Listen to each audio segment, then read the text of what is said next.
So what's the Are you really question? that? The question is, do you really believe that, or are you just blowing smoke?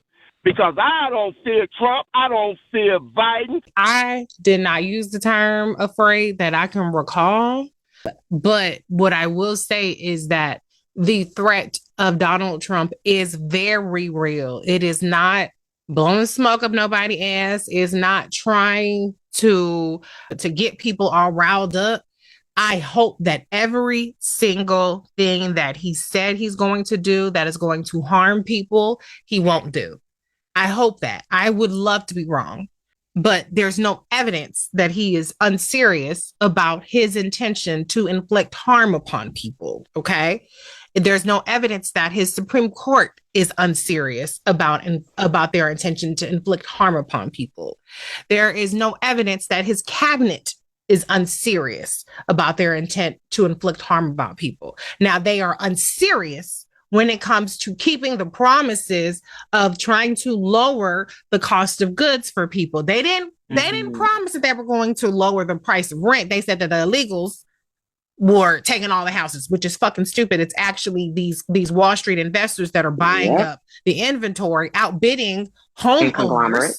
Yep. Okay, there is this collusion amongst these landlords through AI algorithmic pricing. That's what's keeping it up. But they didn't make promises about that. So what they're unserious about are all the things that people are expecting delusionally to help improve their lot.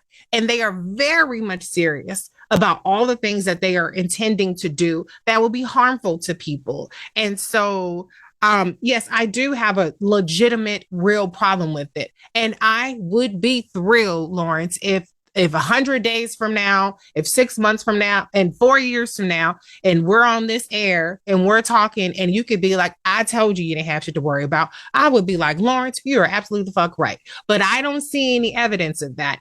If we're all wrong, fucking fantastic. Because guess what? They won. So please let me be wrong. Please let me be wrong about everything that the bills that they're passing, trying to undo the cap on insulin, right? On what they're trying to do to eradicate the Department of Education, right? Of what they're trying to do to tie disaster aid to whatever their fucked up agenda is, or what they're trying to do to kneecap any kind of Black advancement anywhere in any industry, particularly in ones that we are underrepresented in. I would love to be wrong about that, but every single assessment that I have made in politics has been policy driven, has been data driven, and has been evidence driven. I may convey it with passion and conviction and emotion and inflection in my voice and maybe a little hand waving and a Black girl neck roll, but it's still based on data and policy and evidence. And some of it is based on instincts as well, and that discernment and understanding who's full of shit and who's not full of shit.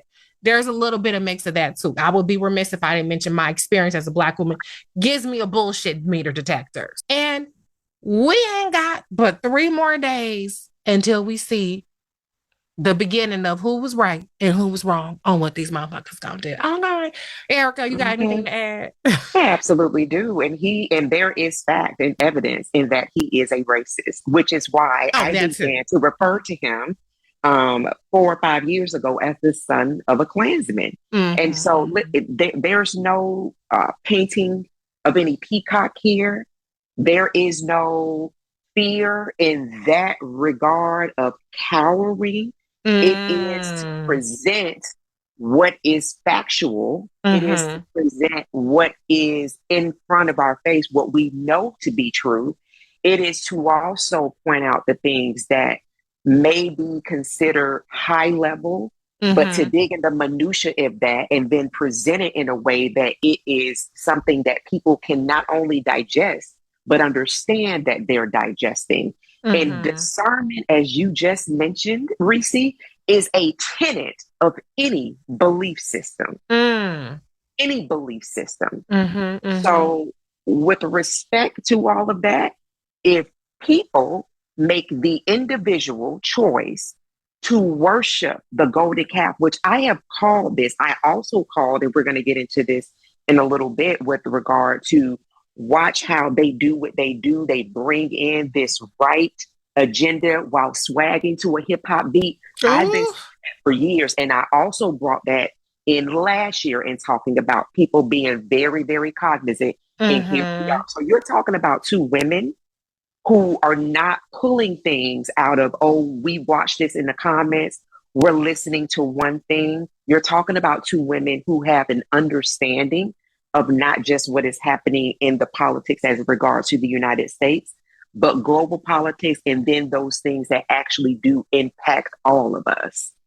And what is very, very true is that the impact of a racist, of someone who is empowered by other thoughts, who does benefit from disinformation, is at the reins of this government, starting at 12 o'clock p.m. Eastern Standard Time on Monday. Oh, Jesus, help us. Look, at the end of the day, it's not about fear and it's not about cowering. It's about if you stay ready, you ain't got to get ready. Okay? Yeah. That's what it's about.